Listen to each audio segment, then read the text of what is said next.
Welcome to a Days Off podcast. This is Booze and the Bees. We look really looks like we're going to a funeral or we're both in black. We are in black. That's, if I don't know if we would go to a funeral in like t-shirts that are printed. That's why I was hesitating on what to say. And then I was going to say email, and then I was like, maybe a graveyard or something, or we look like we're angsty. We look angsty.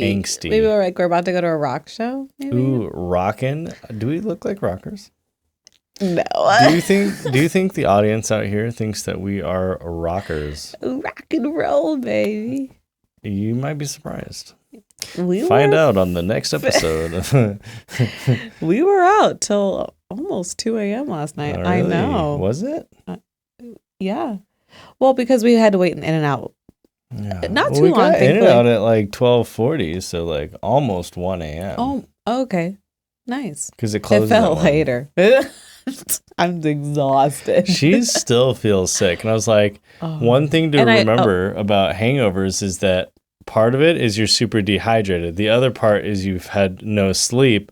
And the third part is the stomach problems. I'm like, so if you are dehydrated and have had no sleep and you don't have stomach problems, that's 2 of the 3 things that makes a hangover.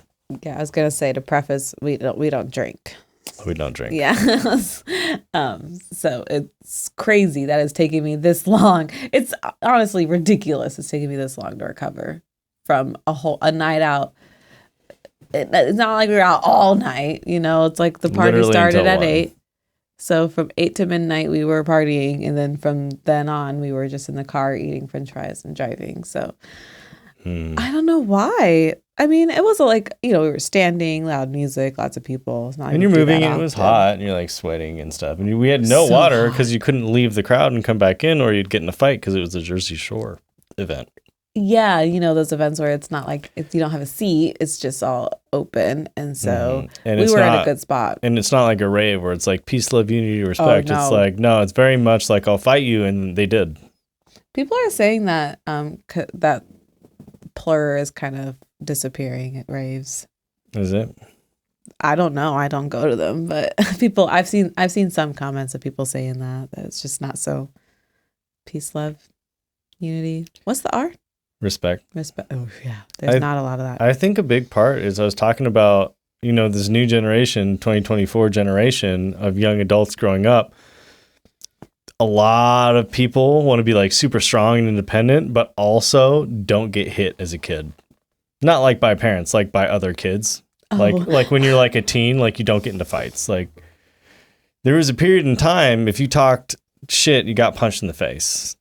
And that stopped happening, and everyone is so sensitive about their emotions and their feelings. They think it's like, I don't cry sometimes when my mom doesn't give me the amount of nuggets I want. So that means I'm real tough and big and strong. And because no one's punching anybody anymore. But what about women? Women weren't punching each other. Babe, there was literally 2 women punching each other last night. You're saying, no, because what you were saying is people aren't punching each other now as kids, but girls weren't doing that. So no, but they would witness it. Like nowadays, everyone's so sensitive. They're like crying over anything in their emotional state and our mental stability. And so if you have like any amount of normalcy and ability to handle like everyday activities, then you think you're strong and tough. But it's like, you need to get knocked out, or you need to watch someone get knocked out and be like, I am not that tough, but I am not that weak.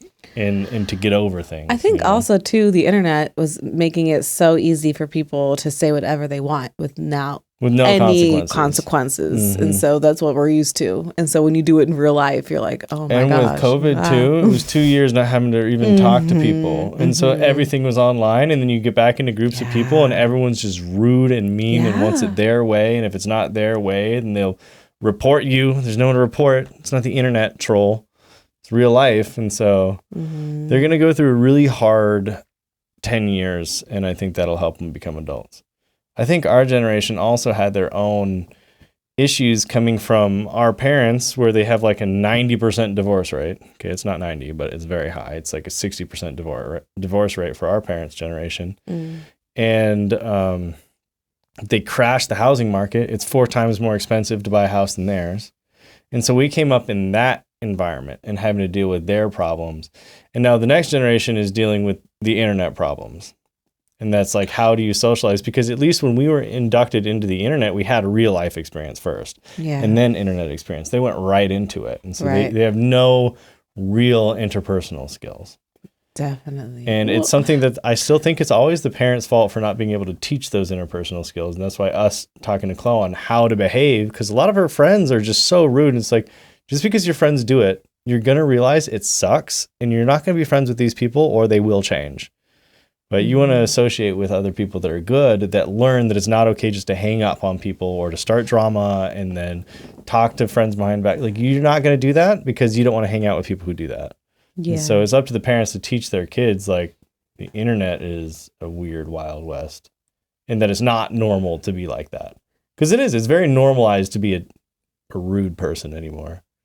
I was thinking that today, how not normal it is to get all that information. Because, like, you know, hearing about death all the time, if you go check the news and stuff like that, and really sad stories, and it's like tragedies, and it's crazy to think. I mean, obviously other stuff too, other information online, but it's just, I don't know what my point is, but people aren't used to getting all that. You're used to being around your own community, and all the news you get was from your community.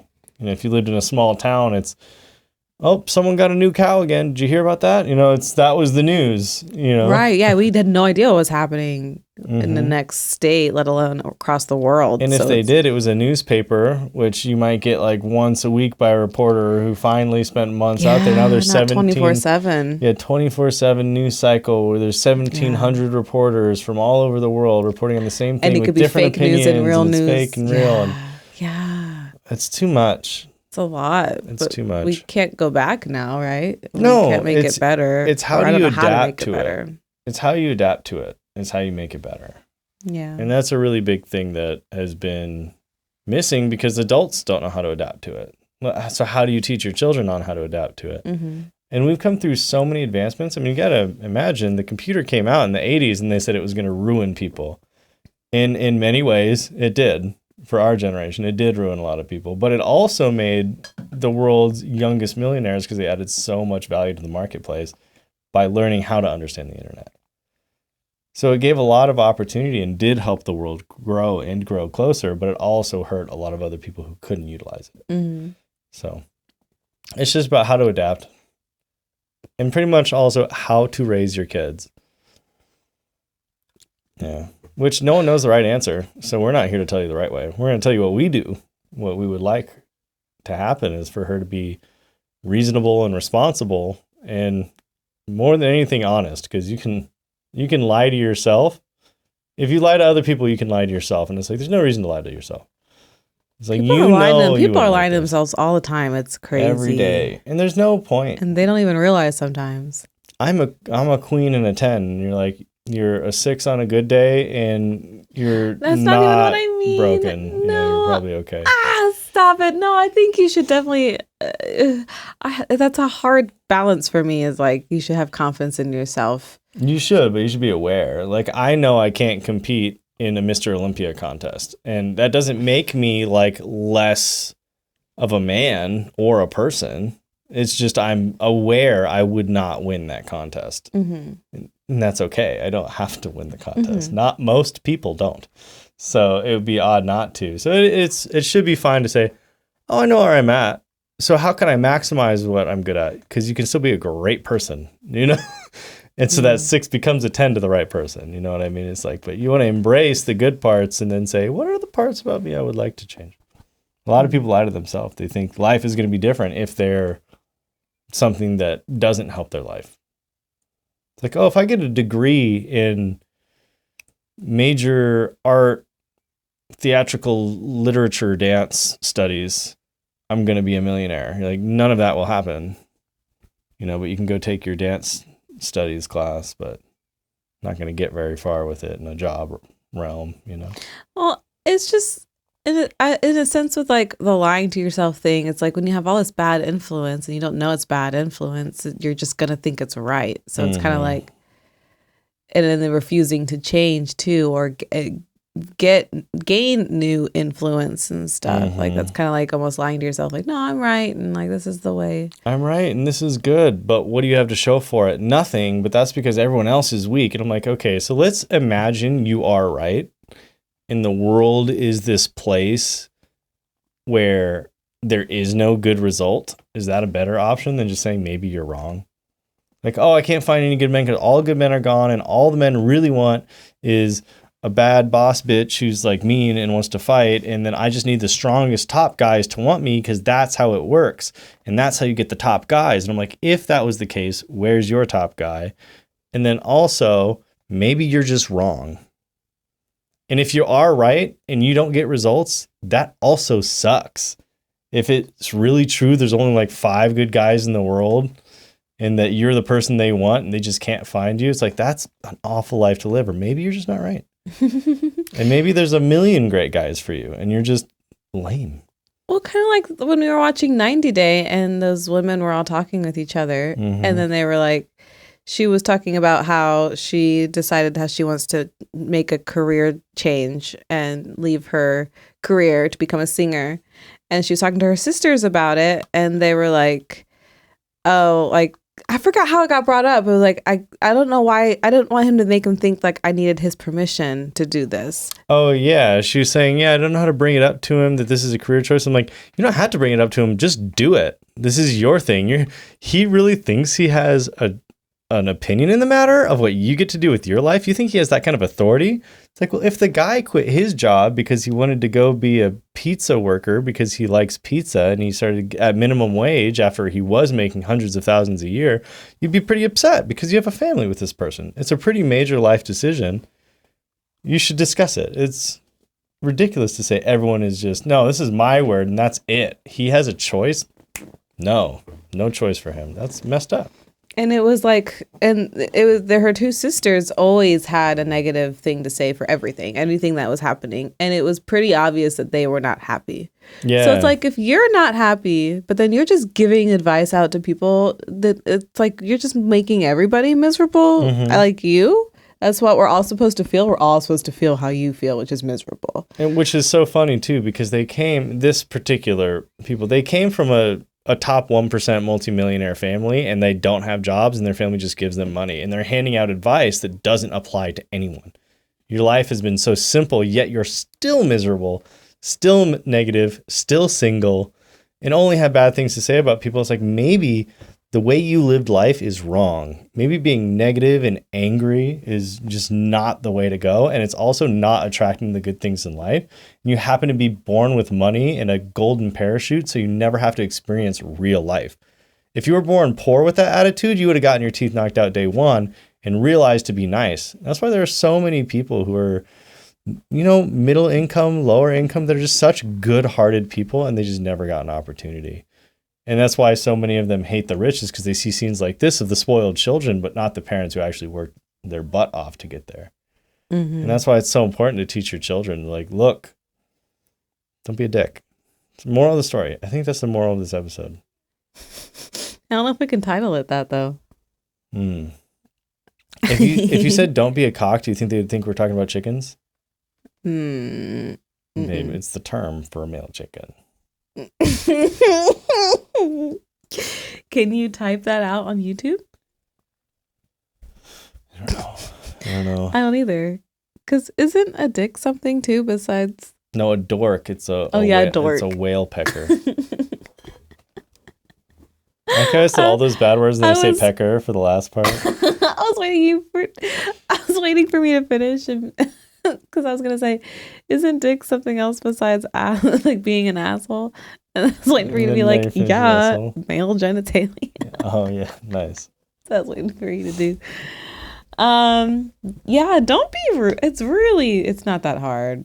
It's so easy. And also, it's so many easier. people are getting offended nowadays. Like when we were just sitting in that group, how many people were talking about me just being in a space? It's like, you could just walk. Someone could just look at you and then it's like insane. I would literally look at nobody but the stage. And it was like this weird, like I have to look dead forward because if I look at these people who are talking shit, they're going to say I like assaulted them because their emotions are fragile. It's like, I'm literally just existing in space near you. You need to stop being so sensitive. Or don't go out. We have to stop being so.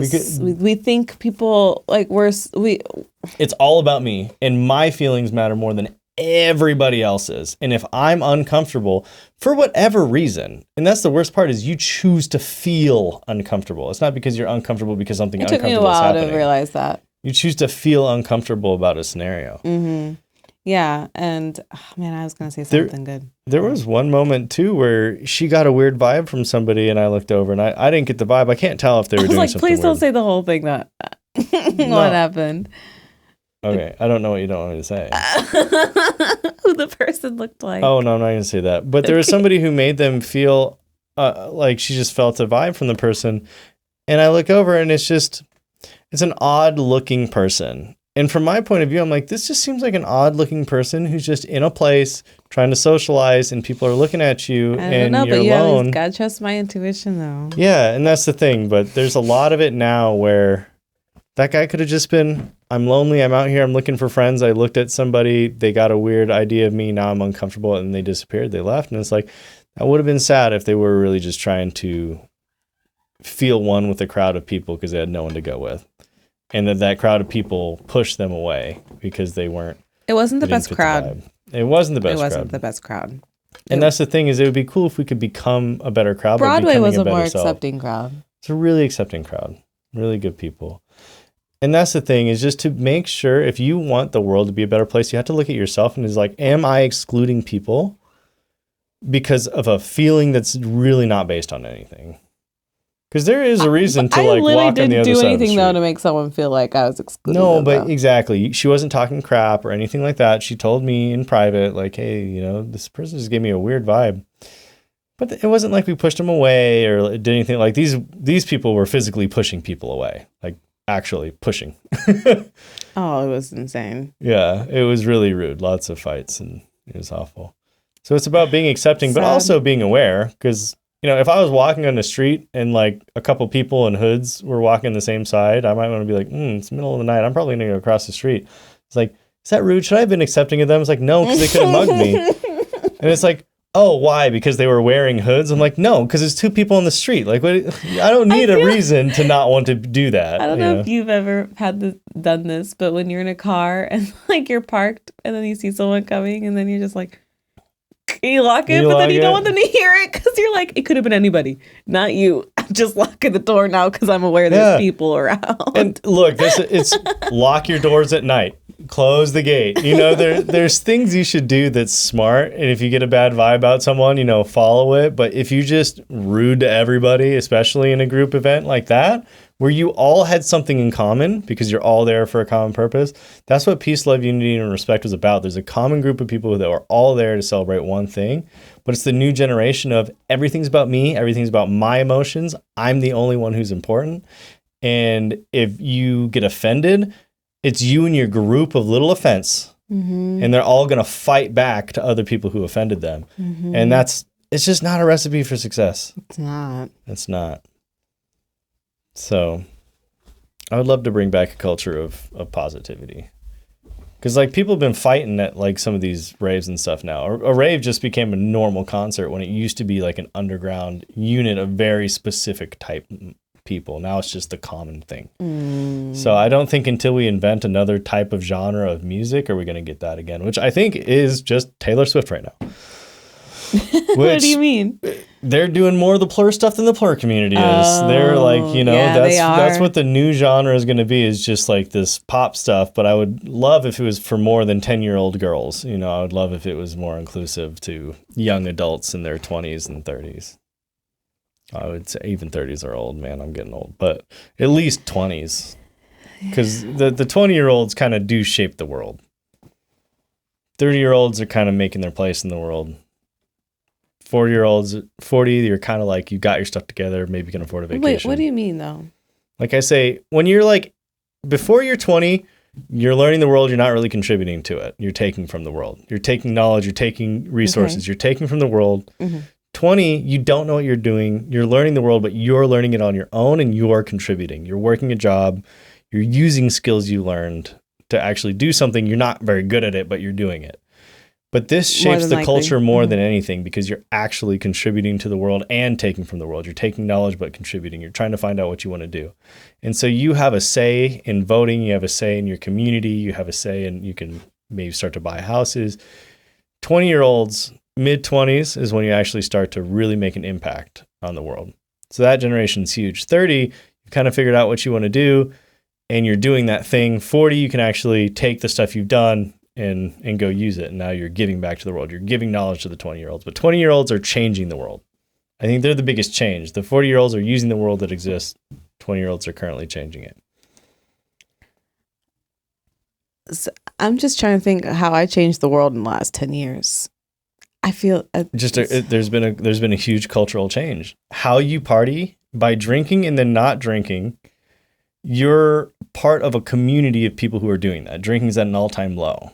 So your personal actions are reflected in other people your age group.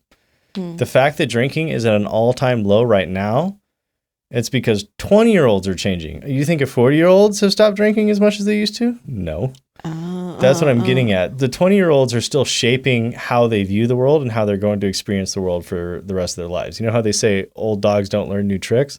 The 20-year-olds are the ones who said, I used to go to the bars when I was in my early 20s, and bars suck, and I actually do this now. And that's why canna bars are growing more, and normal bars are going down, because the 20-year-olds are changing, not the 40-year-olds, not the 50-year-olds. They've already made their decisions, and they're pretty content with how they do things. They might change. They still will change, but not as rapidly and radically as 20-year-olds will change. Like cigarettes went to an all-time low and vapes skyrocketed. You think that was the 18-year-olds? No. Think it was the 30-year-olds? No. It's the 20-year-olds. So they make the massive change in the market. They can make a massive social change as the 20-year-olds because they're still figuring it out. They don't know what they want, what they like. So they took, hey, smoking is cool from somebody, and they said, hey, so smoking is lame. You're kind of saying like the trends start like trends start and change in 20s. So the whole decade in the 20s is when social change happens the most in a country. So every decade is when you get the biggest change within how people interact with each other. And it's because of the 20-year-olds. So we need to be able to teach 20-year-olds to be good to each other. But I'm just... I feel so You dumb. drink. You don't drink now. No, I know. I know. But I'm Other just saying, like, when like did the time start? So you're saying, like, our 20-year-olds, like, for our time zone or whatever, our generation? Mm-hmm. Because obviously, like, in 20 years, we'll be the 40-year-olds. Yep. But we were the ones who changed the drinking. Mm-hmm. But so it's like every 10 years. So, like, when's so basically that next every 10 years. When's that next 10-year mark? Once a decade. So when she's 20, that'll be another one. Okay. It's every 10 years when there's a new set of like 20-year-olds. So like when you're 30, the next one starts. Like that's why they have. Somebody understands where my brain's going. Because every year there's a new 20-year-old. Yeah, no, I'm saying like so it started like so because you're saying Chloe's 10, so the trend started 10 years ago from when Chloe was born. That's when trends were. Yep. Starting. Sure. It's a good rule of thumb. It's a rule of thumb, right? It's not firm. It's not like, okay, so now that Ella was born, we're going to start this timeline for 20 years from today, and that's going to be the time. I guess that's what I mean. Yeah. I'm just saying every 10, it's so pretty much every 10 years, right? It's pretty much every 10 years, approximately, right? Is a good way to think about it. So every 10 years there's a big shift, but it happens within a majority of the 20-year-old group, between 20 and 30. Got you. Yeah, and that's why they have Gen Z and Gen Y and Boomers and Zoomers and all the crap that they have. It's just it's a block for my brain for some reason. Yeah, it's a block of time that you say between these years something will happen that's a little different, but it's not going to happen when they're born. It's like it doesn't matter if someone was born in the year 2000. It matters that they were born in the year 2000 and then in 2020 they have an impact. Does that make sense? It's that like your generation matters from the time you're born, but nothing changes when you're born. It changes when you're 20. That's when things really start to happen for the world based off of your input. Because kids don't have an input. They take. exclusively. That's all they can do and should do. I'm not saying it's bad that they're leeches. That's their job. This is so funny. We said this is going to be a quick episode. Every time we say it's a quick episode, it's a long episode. So I think it's a good idea. We just say we should make this one quick. Because it gets our mind into the idea that we don't have to force it. Mm-hmm. And then we just do it. We didn't want to do this at all. Now look at us. No, yeah, this is how it goes. We normally talk more. These are just like, what are they talks? Like when people are blitzed, what do they say? Blitzed? Like stoner thoughts or something. It's like, just, whoa, bro. Like we have those. But I don't. We'll have to think of a way to say it, like with jazz or something. Cabbage chats? No. Jazz. Jazz Cabbage. jams. Cabbage conversations. It doesn't flow. I'm done. Do you like my mic drop? I don't know if they liked it. Maybe. I'm keeping it. All right, well, I'm done now. I'm tired. This was a lot of energy. Yeah, we're going to go lose in League of Legends probably. No, we're going to go be productive. Oh, no, we're not. You don't have to lie. What's this whole thing about lying to ourselves? We know damn well nothing's happening today, and that's fine. We can take a day. Okay, yeah, we're real with y'all. We are not lying to you. That would be ridiculous, especially on an episode about not lying. It would be insane. What was this episode about? Something about not being a dick, but we have to figure out how to... Don't be a dick. DBAD. Do you think people will click on that, though? No. Oh, wait, why don't we just click it and just say... Y'all are clicking, I love y'all. What does this mean? What does DBAD mean? We could try it. Look, this is literally the point. Just try anything. That's the point of what does DBAD mean? That's what we're doing. Goodbye. We're out. Goodbye. Love you. Thanks for watching.